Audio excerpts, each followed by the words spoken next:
Hello friends. आज हम लोग इस क्लास में अल्फ्रेड लॉर्ड टेनिसन के कुछ ऐसे वर्क के बारे में जानेंगे जिन वर्क के बारे में उनके लाइंस या उनके बारे में और चीज़ नहीं पूछे थे। सिर्फ अक्सर हमसे पूछा जाता है, कुछ ऐसे वर्क होते हैं जिनके बारे में सिर्फ उनका नाम पूछा जाता है।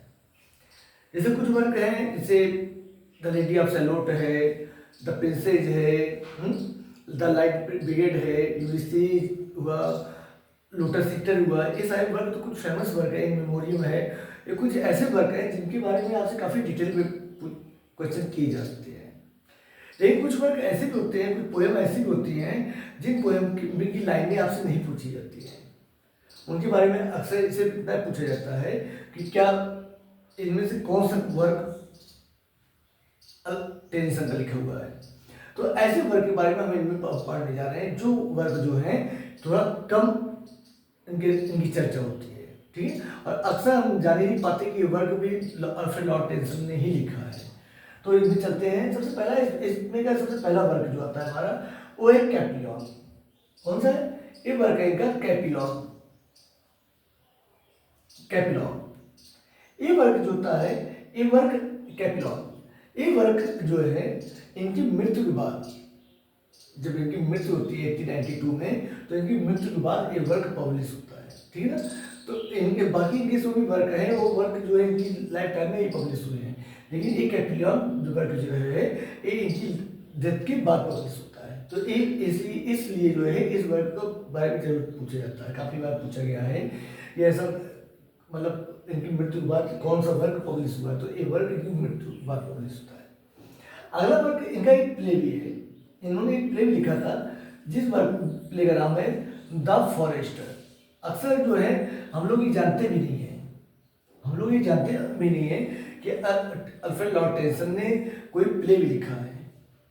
तो ऐसे प्ले हैं जिस वर्क, ऐसे एक ही प्ले नहीं है, और भी प्ले हैं जो कुछ ऐसे प्ले हैं जो इनके द्वारा लिखे गए हैं। इसमें से हम और भी प्ले देख लेते हैं इनका।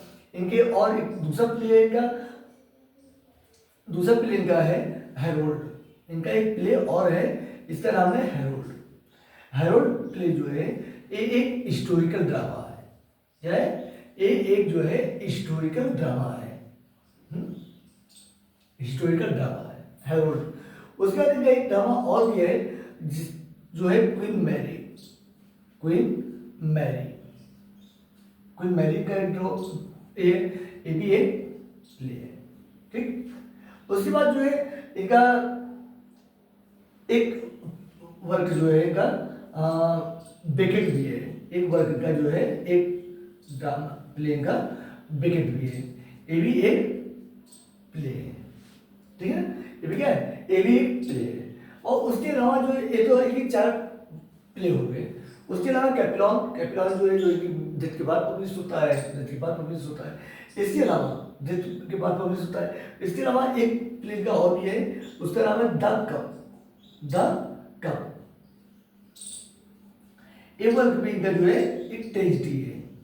देखिए जरूर ये अक्सर अलग बात है कि इनको ड्रामा में जो है इनको उतनी पॉपुलरिटी नहीं मिली, इनको इनके ड्रामा उतने सफल नहीं हुए, लेकिन इन्होंने किया है कि अलग लोगों की तरह इन्होंने भी जो है प्ले में अपना हाथ जरूर आजमाया है, लेकिन इनको प्ले में उतनी सफलता नहीं मिली। इनको सफलता इनकी जो पोएम है उस पोएम के लिए इनको सफलता मिलती है, ठीक है। The cup. उसके बाद एक इनका वर्क है the married daughter, the Miller's daughter.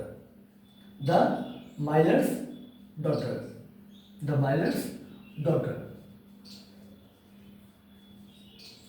इस वर्क में जो है द माइलर्स डॉटर जो वर्क है, इस वर्क में इन्होंने जो मैरिड लाइफ है, जो मैरिड लाइफ होती है उसको आइडलाइज किया है। मतलब शादीशुदा जो जीवन होता है व्यक्ति का, उसको इन्होंने आइडलाइज किया है, उसको उसका एक आदर्श मैरिड लाइफ इन्होंने इसमें द माइलर्स डॉटर वर्क में इन्होंने शो किया है, ठीक है ना। तो ये भी वर्क, ये भी आपके लिए इम्पोर्टेंट है। उसके बाद इनका जो है एक वर्क है द ब्रूक। द ब्रूक ये भी जो है पोएम है द ब्रूक। अगला इनका है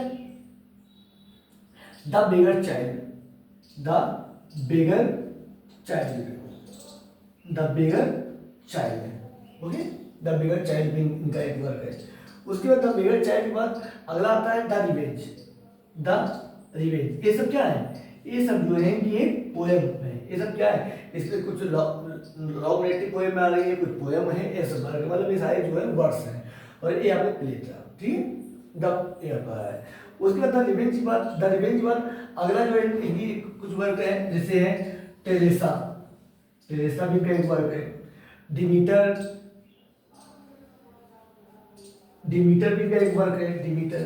उसके बाद इनकी पोएम और है the sisters, the sisters, the sisters भी एक पोएम है।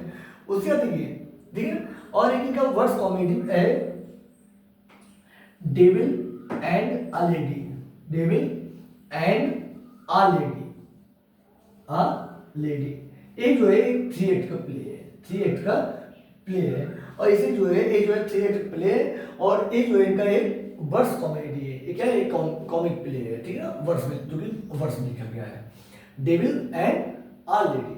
उसके बाद जो है इनके कुछ जो है ये भी है कि इनका इंडिया से कलेक्शन रहा है, इंडिया के बारे में इन्होंने कुछ लिखा है, तो इसलिए ये भी इंपॉर्टेंट हो जाता है, क्योंकि इंडिया से रिलेटेड होने की वजह से ये भी इंपॉर्टेंट हो जाता है। इनका इंडिया से इंपॉर्टेंट वर्क क्या है,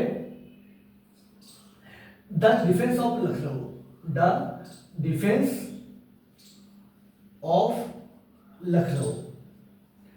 देखिए क्या है कि द डिफेंस ऑफ लखनऊ, क्योंकि आप जानते हैं कि 1850 में ये जो है इंग्लैंड के पोएट लॉर्ड बनते हैं, और इंडिया में 1857 में 1857 की क्रांति होती है। तो जिसमें इंडिया में 1857 में क्रांति होती है, उसमें इंग्लैंड के poet Lord Alfred Lord Tennyson ही थे। उसमें जो है इंग्लैंड के poet Lord Alfred Lord Tennyson थे। तो जब वहाँ भाई जाहिर सी बात है कि उस क्रांति में 1857 में जो क्रांति हुई थी, उसमें इंग्लैंड को काफ़ी नुकसान उठाना पड़ा था। इंग्लैंड काफ़ी सैनिक मारे गए थे, काफ़ी वहाँ के लोग भी मारे गए थे 1857 क्रांति में। तो इन्होंने जो है the defence of Lucknow, Lucknow पे आप जानते हैं कि लखनऊ को आज़ाद करवा दिया गया था, ठीक है ना, लखनऊ आज़ाद कर लिया गया, लेकिन उसके बाद फिर से अंग्रेजों का उस पर कब्जा हो गया।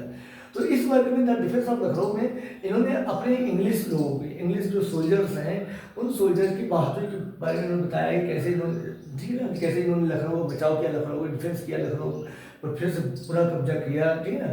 तो इस तरह इन्होंने इस वर्क में जो है the defence of Lucknow work लिखा। और ये भी क्या था कि ये जो है 2 इंडियन अलकाई थे, आउटरैम और इंगिस, ये दो यहाँ के होते, ठीक है, मतलब ये दो लोग जो है यहाँ के अधिकारी थे, ऑफिसर थे। जब ये ऑफिसर यहाँ से इंग्लैंड जाते हैं, वापस जाते हैं 1857 में, ये दोनों लोग जो है इंडिया में मौजूद थे, आउटरैम और इंगिस जो हैं, ये दोनों लोग इंडिया में मौजूद थे।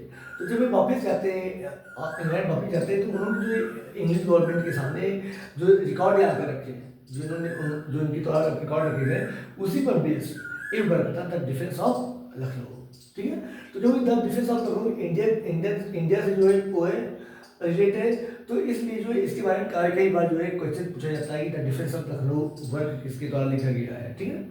इसके बाद एक बार इनका इंडिया से रिलेटेड और है on the tomb of Akbar, on the tomb of Akbar, एक भी वर्क जो है अकबर, ठीक है, on the tomb of Akbar, ये वर्क भी जो है इनका है लिखा हुआ, ठीक है। तो ये दो वर्क जो है, ये दोनों वर्क जो है अल्फ्रेड लॉर्ड टेनिसन के द्वारा लिखे गए हैं। तो इसमें हमें इन वर्कों के माध्यम से एक कुछ ऐसे वर्क हैं अल्फ्रेड लॉर्ड टेनिसन के, जिनके बारे में आपसे कभी विस्तार से नहीं पूछा जाता है। जैसे कैपियन है, फॉरेस्टर, इनके जो प्ले हैं, या जो ये जो वर्क हैं, इन वर्क के बारे में ज़्यादा आपसे काफ़ी डीपली नहीं पूछा जाता है। केवल इन वर्क में कई बार, अब तक जितनी बार भी हमारे जानकारी में है कि अब तक कभी भी जो है इन वर्क के बारे में आपसे नहीं पूछा गया है। सिर्फ यही बात पूछी जाती है कि ये वर्क जो है किस राइटर का लिखा हुआ है, या इसलिए कुछ वर्क देखकर मिक्स करके पूछ लिया जाता है कि अल्फ्रेड लॉर्ड टेनिसन का एक कौन सा वर्क है। तो इसलिए हमने इस क्लास में जो है अल्फ्रेड लॉर्ड टेनिसन के बारे में काफ़ी कुछ वर्क को अच्छे से समझा।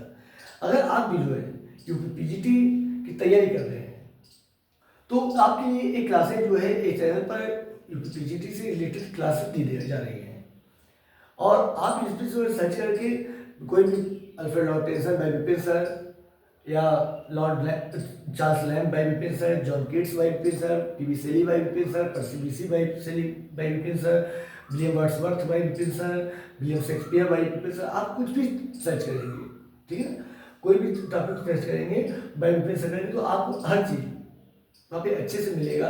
और इसमें जो है जो भी हम राइटर के अगर कोई भी आपको क्लास मिलती है तो उसमें जो है उनका पूरी प्ले लिस्ट भी हमने शेयर की है डिस्क्रिप्शन में, तो आप देखिए काफ़ी आपको हेल्पफुल क्लास मिलेगी, ठीक है ना। तो अगर आपको क्लास अच्छी लगी तो प्लीज़ वीडियो को लाइक और शेयर जरूर करिए। अगर हाँ चैनल पे आप नए हैं, अभी तक आपने चैनल को सब्सक्राइब नहीं किया है तो प्लीज़ चैनल को सब्सक्राइब जरूर करें। मिलते हैं हम आपसे नेक्स्ट क्लास में कुछ नया लेकर।